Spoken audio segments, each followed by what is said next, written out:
Oh, ano lagay dyan? Nakalaki na. Oh, may mga unot zero na ang kuwan na size. Ah, may mga bulaklak pa. Oo, kaya tayo pang October. Ang kagandahan naman yan eh. Mapipili nyo na yung pitas eh. Bukol-bukol na eh. Hindi kagaya dati na iisa size.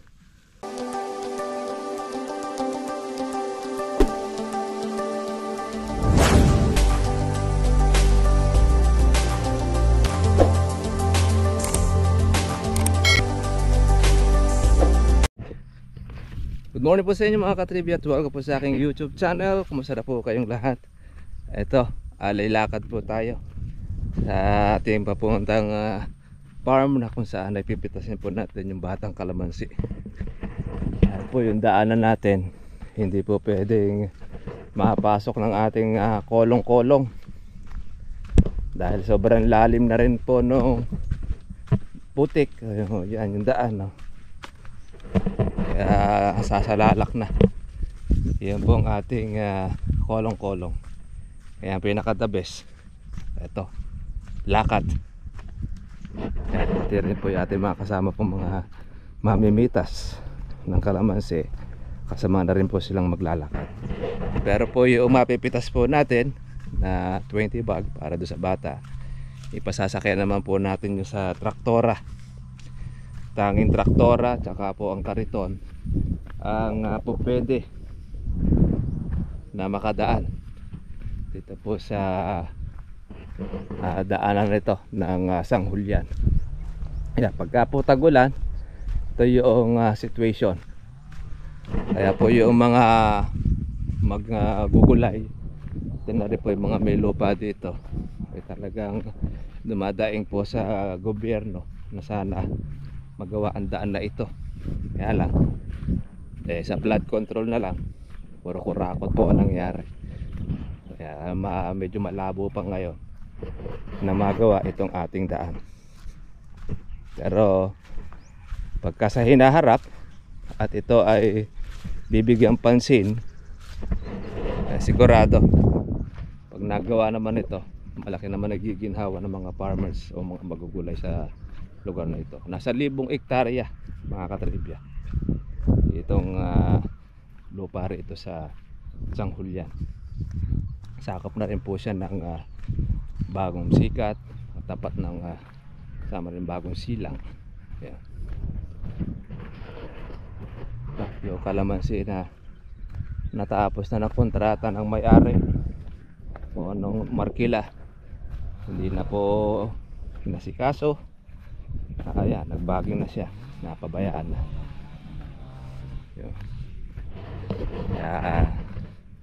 Lakad-lakad muna tayo mga katribya. Buti na lang po ay ang ganda-ganda po ang panahon at hindi po umulan.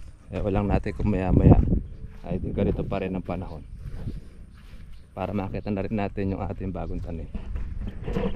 Ito, nililinis na itong kabila. Pinutol na yung mga kalamansi. Ayan, pati ugat nahoy na rin para pakinabaang uli ng panibago. Tataniman uli ng panibago. Siguro mga nasa 15 years na yung kalamansi na yan mga katribya. Ayan yung palay, nalubog na rin.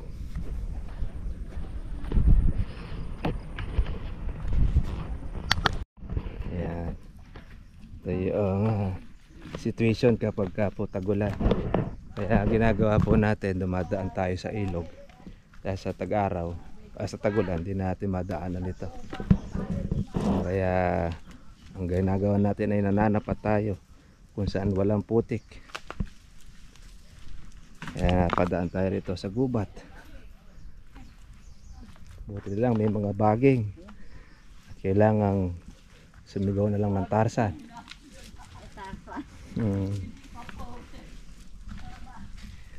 Okay, maganda rin yung may nauun nagagasak yung daan eh. Yan. malapit na tayo. Magbabad. Kapit na. Meron pa tayong anahaw. Isak mo natin yung palagay ko. Ang pamaypay. Pwede ba?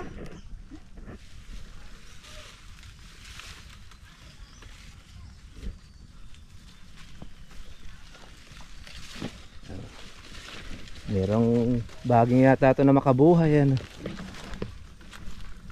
Kaya ala sa pait eh. Sa sobrang pait, makamatay na. Ay, humiyo pala kayo sa daan. Miko tayo dahil yung putik ang kuha natin. Ayan yan. Kaya gumawa tayo ng ating sariling daan. Bagay-bagay. Ah. Oh, eri okra na. Ayos, masarap yan. Laga. Dili tayo. Din eh.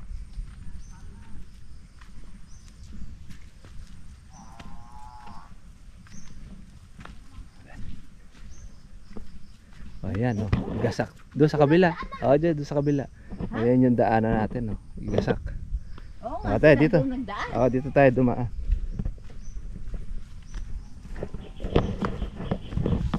Ayan, grabe ang daan. Sa lakas pa naman ng ulan. Ito, inabot na ito ng tubig. Itong okrahan.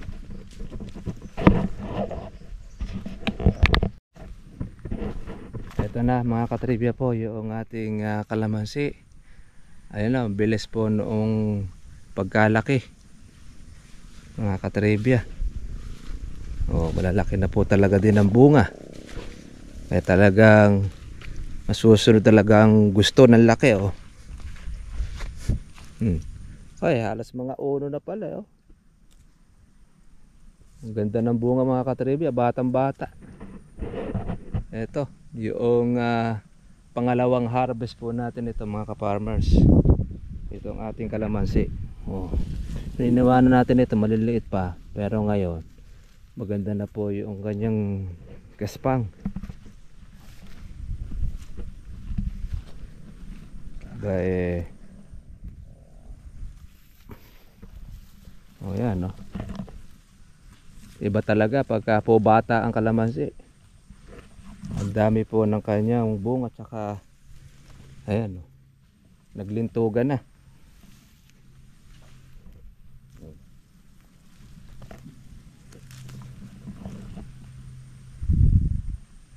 At kailangan na rin po natin ito ng another na herbicide. Yan, kasi nag-uulan, kaya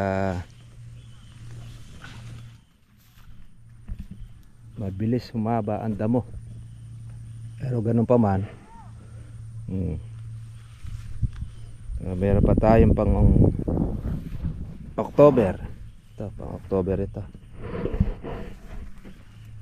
October, tsaka itong September makukuha na yung lahat ng pang September natin.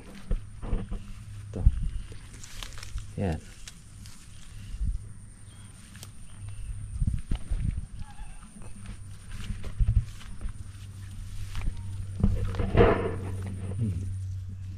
Lalaki ng bunga mga ka-farmers. Kaya gaganahan po yung kukuha nito mga katribya. Yan, lalaki. Halos mga uno na, tsaka 0.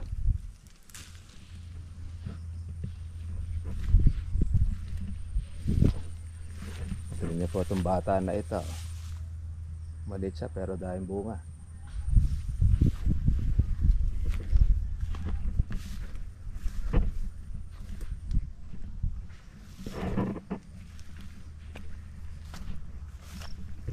Medyo maputik lang mga ka-farmers dahil malakas ang ulan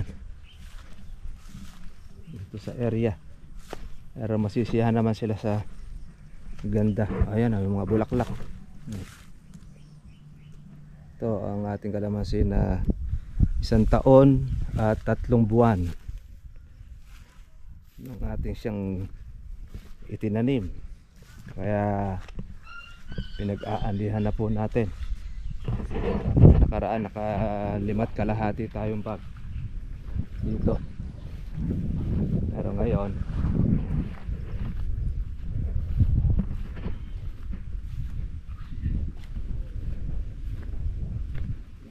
kumuha tayo rito ng 20 red pack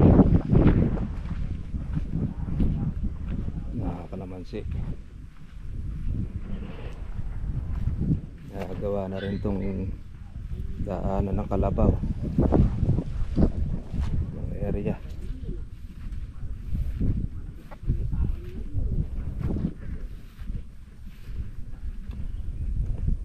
Dito marami pong mga alanganin.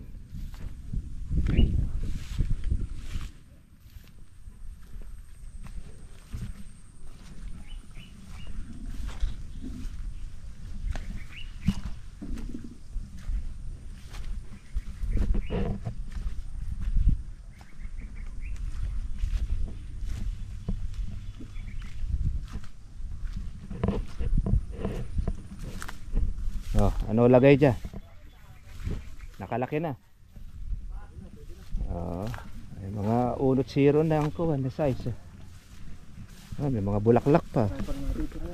Oo, kaya tayo pang October. Ang kagandahan naman yan eh. Mapipili nyo na yung pitas eh. Bukol-bukol na eh. Hindi kagaya dati na iisa size. Oo, may pangmukha na. Kaya, yan ang kagandahan niya. Balago rin uli ngayon ng spray ng damo, ano? Bilis yung lumabong ng kuwan na ito, agingay. Kailan lang in-spray ito? Kaya nga, kaya galit na galit. Tama-tama yan. Oo. Dahil bulaklak rin na kalamansi, oh. Ay, halos mga dulo eh. Yan yung kainan ng pataba yan. Ito. Ang mga dulo, kaya ito pangkuha natin, December.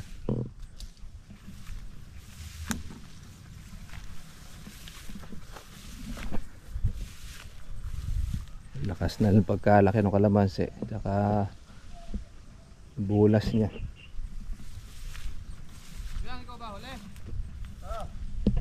Kaya dito sila nag-umpisa. O pahalang.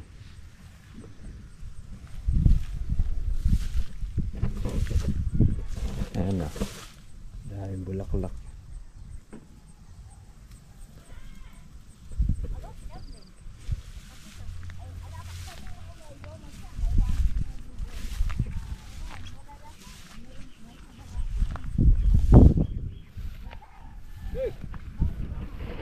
Ayan o. Malaki.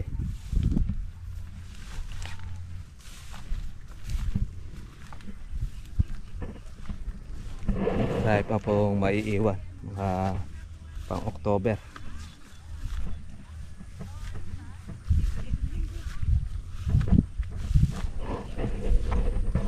Ito po yung ating mga bata rin kasabayan nito. Nasaktan ito noong nalubog, pero marami naman po siyang nabuhay. Ito itong gitna na ito, doon nagkukuhan yung tubig.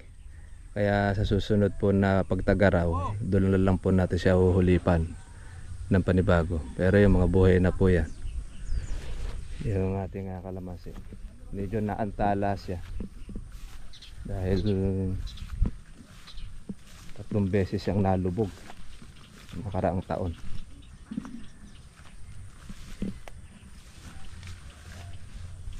Kaya lang eh, maliwanag na uli na spray nito ng damo.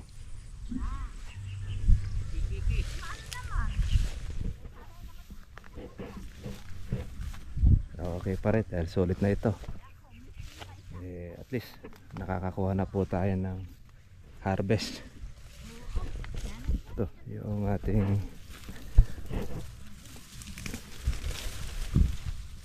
baging. Kailangan yan ng bubunutin. Ito, lalaki.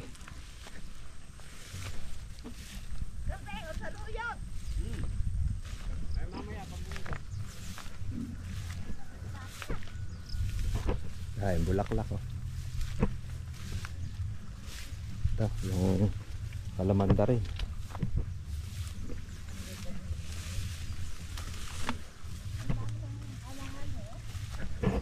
Puro mga zero na oh. Lalaki. Nahabol niya yung kamurahan eh. Yan naman yan eh. Papalitan ng bulaklak yan. Islang sa 500. Oo ah. Maganda na yan. Dahil wala na tayong spray ng marami dyan. Na agad. Ayo. Ayan ang bumababa ano. Isabela tsaka Tarla. Ayan. Makipag-asa yung kuha natin na yan, October. Yan, kaya po mababa po ang kalamansi. Meron pong ibang mga probinsyang nagbabagsak dyan sa Maynila, sa Cabanatuan, Isabela tsaka po ang Tarlac. Pero tataas din yan. Konting buwan lang naman po yan halos.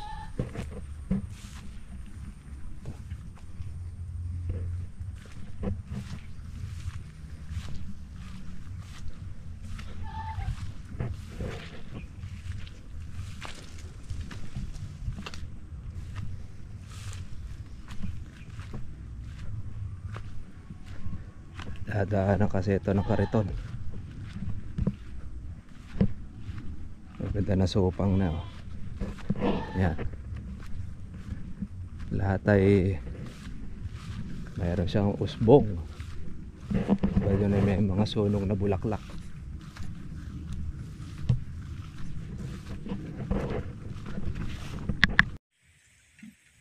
Napakarami pong supang mga katribya po ng kalamansi natin. Lalapad naman po noong dahon. Kailan lang po natin itong mga katribya itinanim eh. Ngayon ganyan na po sila ngayon kalalaki. At natin na napag-harvestan na. Kaya lang syempre unti-unti hindi po makukuha natin po sa gulpe. Dahil nagpapalaki pa lang po mga katribya po ng bunga yung ating kalamansi. Kaya yun.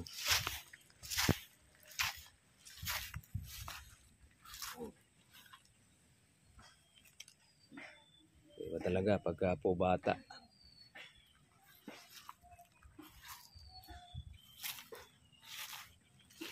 Parang kailan lang. XL lang po ito mga ka-farmers. Isang taong mahigit pa eh. Pag-aanihan na. Pagka maganda ang lupa.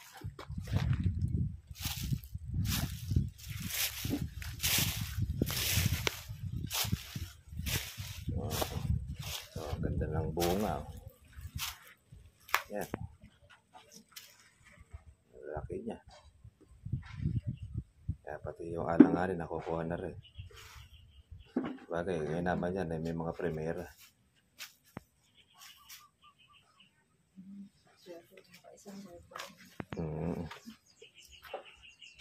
Yan, ang gaspang ng bunga niya. Makinis eh. Hindi siya mabulong. Oo, hindi siya mabulutong. Nalilo pa dyan saan. Sangkul. Ito na mga katribya po yung ating kalamansi. Yan po ang ating bagong tanim. Ayan. Spray na po ng ating damo. Ayan. Pagka nagdiretso po yung ganda ng panahon, babanatan na po natin siya ng spray, yung ating herbicide.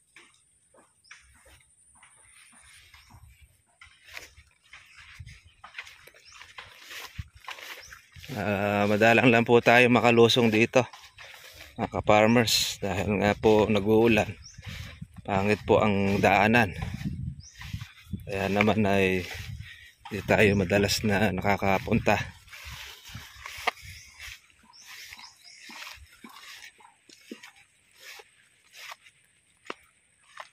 Ayan, kaya kailangan na po natin ng herbicide. Ito. Pero magaganda na po yung kalamansi.